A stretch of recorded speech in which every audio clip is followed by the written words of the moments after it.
L'Union européenne au secours de la France, vrai ou faux? C'est la question qu'on se pose cette semaine dans Fact Checking, l'émission qui confronte les paroles au réel.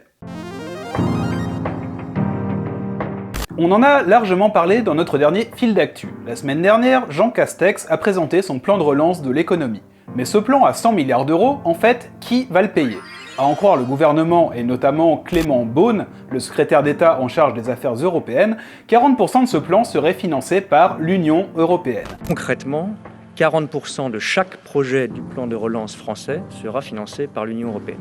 Et si vous me permettez, je crois que le plus important est là.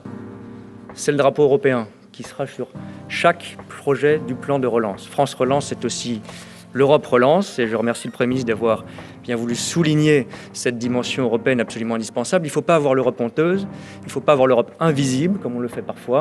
Alors, l'UE va-t-elle sauver notre économie? Faut-il, pour ne pas avoir l'Europe honteuse, dire « merci l'Europe » et en allemand s'il vous plaît, comme le faisait récemment le journal Libération, ou bien y a-t-il derrière ces 40 milliards de l'Union européenne un certain nombre de factures cachées? C'est ce qu'on va voir tout de suite dans ce nouveau fact-checking. C'est un changement historique de notre Europe et de notre zone euro. Pour la première fois donc, les 27 ont une dette commune. L'accord porte sur un plan de relance de 750 milliards d'euros. Ce qu'il faut voir, c'est que maintenant, très vite, ce budget va permettre d'alimenter des plans de relance dans chaque pays. Par exemple, en France, c'est 40 milliards d'euros qui vont être injectés par l'Europe, grâce à l'Europe. Alors, ces 40 milliards d'euros que l'UE donnera à la France, c'est quoi? Pour le comprendre, il faut remonter au 21 juillet dernier, date d'un accord européen sur la relance post-Covid. Un plan à 750 milliards d'euros, avec d'un côté une réserve de 350 milliards sur laquelle les États pourront emprunter de l'argent sous conditions strictes d'utilisation et de remboursement, et de l'autre côté 390 milliards de subventions directes aux politiques de relance de chaque État. Un fonds, donc, d'où sont tirés les 40 milliards. Et pourtant, ce n'est évidemment pas un cadeau de l'Union européenne. Déjà, ce soutien européen, il s'accompagne de contraintes. En plus de suivre les voies habituelles de notre démocratie, proposition par le gouvernement puis vote par le Parlement, le plan de relance français devra être validé par un vote européen. En clair, 26 pays étrangers, avec des intérêts propres, auront à voter sur notre politique intérieure. Si, dans ce cas précis, les choses devraient au final se faire, se pose néanmoins la question du rôle de nos institutions démocratiques, soumises de fait à une ingérence extérieure de pays dont nous n'avons pas élu les dirigeants et qui n'ont donc aucune légitimité à décider à notre place. Niveau souveraineté et indépendance, la France en prend donc un coup. D'autant que, de l'aveu même de Bruno Le Maire, ministre de l'économie et des finances, le soutien de l'UE s'accompagnera de contreparties en termes de grandes orientations politiques et économiques. Je rappelle que l'Union européenne, dans le décaissement de ces 40 milliards d'euros, veillera à ce que la France maintienne un certain nombre de réformes structurelles. Il n'y a pas de droit de veto. Le président de la République a obtenu qu'il n'y ait pas de droit de veto de la part des États membres, mais je pense qu'il est préférable de poursuivre le train des réformes. Solidariteit, ja, van landen die nu wat meer in de eigen begroting kunnen vrijmaken om de crisis te bestrijden, richting landen die dat wat minder kunnen, maar dan omgekeerd wel de vraag aan die landen: doe er nou alles aan om het de volgende keer zelf te kunnen oplossen. En dat zijn hervormingen. In de arbeidsmarkt, in de pensioenen, etc. Et à côté de ces questions politiques essentielles, il y a que ces 40 milliards, ce n'est pas de l'argent gratuit. Cette somme, et plus largement les 390 milliards de subventions octroyées aux États membres, c'est la Commission européenne qui l'a emprunté sur les marchés financiers. Elle devra donc être remboursée dans les années à venir, avec en prime des intérêts. Des intérêts peu élevés, certes, mais des intérêts tout de même. Et pourtant, à en croire notre secrétaire d'État aux affaires européennes, les Français n'auront pas à mettre la main au portefeuille pour rembourser ce prêt. Alors, comment expliquer ce miracle? C'est que, selon Clément Beaune, cet argent sera remboursé par les ressources propres de l'UE et non par les États membres. Le problème, c'est que ce n'est pas complètement vrai, parce qu'à l'heure actuelle, ces ressources propres, elles n'existent pas encore. Et rien ne dit qu'elles existeront dans les années à venir.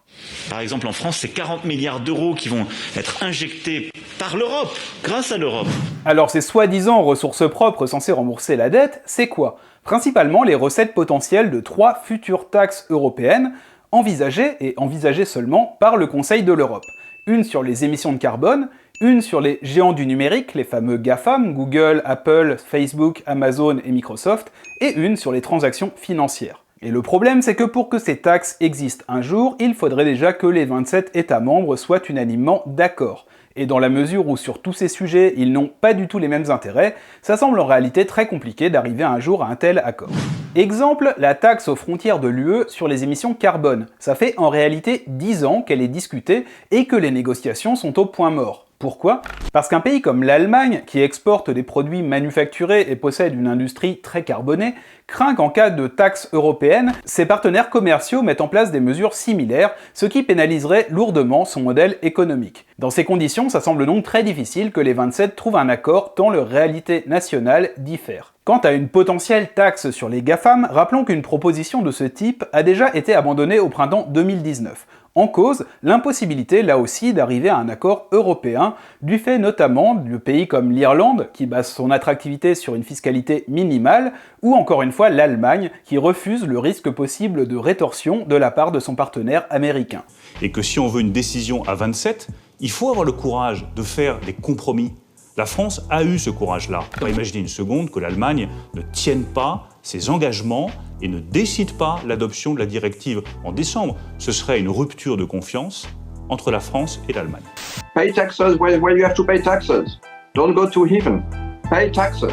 Don't be too smart. It may be something that we need to learn in the day to come. Because something is not prohibited, it doesn't mean that it's authorized.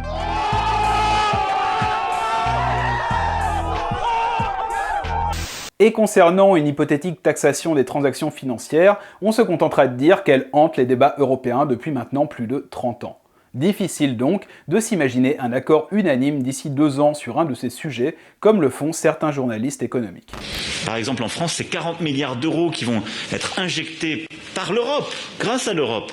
Et d'ailleurs, sur les 100 milliards du plan français, 40 milliards vont venir du niveau européen. Il faut le rappeler et le marteler en permanence. Et le marteler, et le marteler, et le marteler en permanence. Et si vous me permettez, je crois que le plus important est là. C'est le drapeau européen qui sera sur chaque projet du plan de relance. Donc, pour le dire clairement, aujourd'hui, les ressources propres de l'Europe pour rembourser ces 390 milliards, c'est du vent et rien de plus. Hormis l'entrée en vigueur prochaine d'une taxe sur les déchets plastiques non recyclés, très bien symboliquement mais qui dans les faits rapportera très peu, il n'y a pour l'instant strictement rien de concret à se mettre sous la dent. Or, en l'absence de ressources nouvelles, ce sont bien les États, et donc les citoyens, qui devront régler les dettes. Et si on se base sur le niveau actuel de participation de la France au budget de l'Union européenne, soit une participation à hauteur de 17,3%, afin de rembourser les 390 milliards empruntés, ce sont bien plus de 67 milliards d'euros que la France pourrait se retrouver à payer dans les années à venir. 67 milliards pour 40 milliards perçus, perte nette 27 milliards. Ce serait donc clairement une très mauvaise affaire. Rien d'étonnant donc que ce chiffre soit largement cité par les partis d'opposition de la France insoumise au Rassemblement national. Pour autant, est-ce que c'est vraiment honnête de brandir ce chiffre comme ça? Ce chiffre, il est sûrement plus proche de la réalité que le coût zéro avancé par le gouvernement, financé par l'argent magique des nouvelles ressources. Mais il reste à nuancer, parce qu'en vrai, le coût du plan de relance va surtout dépendre de décisions qui seront prises dans les années à venir sur le plan économique, sur le plan politique, à l'échelle de l'UE comme à celle des États, et qu'il est donc très difficile de le prévoir exactement à moins de jouer les Madame Irma. Pour l'Union européenne, il y a des soucis à se faire avec comme solution travailler sur un nouveau concept peut-être. Par contre, il y a une réalité qu'il importe de rappeler en conclusion de cette vidéo, et qui est au final plus essentielle qu'un calcul à la virgule près du coût de l'aide européenne. Cette réalité, que montrent les débats sur les financements européens, c'est que les différents pays qui composent l'Union européenne n'ont pas fondamentalement les mêmes intérêts. Ils n'ont pas exactement le même modèle économique, ils ne produisent pas les mêmes choses, ils n'ont pas les mêmes partenaires commerciaux, et en dernière instance, la plupart des dirigeants d'Europe, ceux d'Allemagne en tête, font passer ces intérêts nationaux avant les beaux discours sur l'Europe de la paix et de la coopération. Tout simplement parce qu'ils ont compris cette réalité, et peut-être qu'il serait temps que les dirigeants français, eux aussi, en prennent conscience. Voilà, c'est tout pour ce premier fact-checking de la saison. Si cette vidéo vous a intéressé, n'hésitez pas à la partager autour de vous pour contrer les approximations médiatiques et pour faire connaître notre travail. On remercie évidemment tous les tipeurs qui nous donnent les moyens de faire ce travail et grâce à qui on a pu développer cette émission. Si vous aussi vous voulez soutenir notre travail et que vous voulez plus d'émissions de ce genre, on vous invite à rejoindre la communauté des tipeurs en cliquant sur le lien en description de la vidéo. Parce que si on est en droit de se demander d'où viennent les fonds du plan de relance, l'origine des fonds qui financent le fil d'actu, qui servent à payer l'équipe et le matériel, elle est très claire. C'est vous, et juste vous, qui regardez cette émission. Parce que c'est le seul moyen d'être vraiment indépendant et de garder notre liberté de ton. Alors merci vraiment, et n'oubliez pas, si vous voulez participer ne serait-ce qu'à hauteur de 5 € par mois, ça se passe sur Tipeee, en lien en description de la vidéo. Pour le reste, si vous avez le temps, n'hésitez pas à laisser un pouce bleu ou un commentaire, ça fait plaisir et ça améliore le référencement et donc la visibilité de la chaîne. Pensez également à vous abonner si ce n'est pas déjà fait et à cliquer sur la cloche pour ne rater aucune de nos futures publications. Dès jeudi et chaque semaine, vous retrouverez Tatiana dans le fil d'actu, et nous, si tout va bien, on se retrouve dans 2 semaines, dimanche en fin de matinée, pour un prochain fact-checking, l'émission qui confronte les paroles au réel. Salut et à très vite. Puisque donc les abeilles produisent le miel, hein, donc les pays qui cotisent pourraient bien avoir envie de ne plus le faire.